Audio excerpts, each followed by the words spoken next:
تفضل خيي ابو ملحم، تفضل. هلا بعت الرسخيف ها وجيت سكنت بالقبو ها؟ ايه ايه. على كل حال مش لحد غريب خي ابو ملحم، لابني وكنتي. يا اخي لو حد غريب كان افضل، كان كيف ما كان رحمك وما طوعوش ضميره وسكنك بالقبو. على كل حال منيح اللي خليت هالابو باسمي، والا مدري شو كان صار بحيلتي. طلع عندي شوية ذكاء اسم الله حولي. طيب هلا طبعت وراي تستشيرني، ما بعته خلص، واللي ضرب واللي هرب. لا خي ابو ملحم، انا مش بعت وراك تأشيرك، بعت وراك حتى ما توقع بنفس غلطي.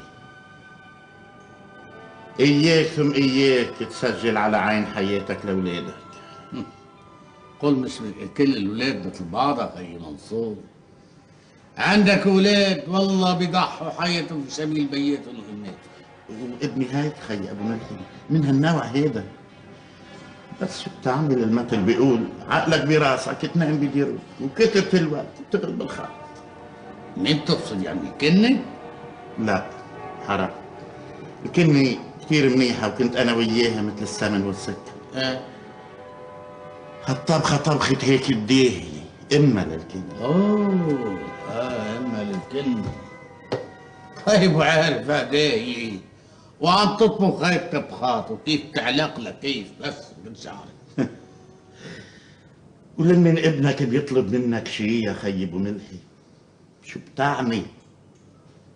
ما بتشلش قلبك وبتحطه قدام تيمشي عليه. يا والله الحق معك يا اخي منصور، عاطفتنا هي اللي منكست لنا راسنا.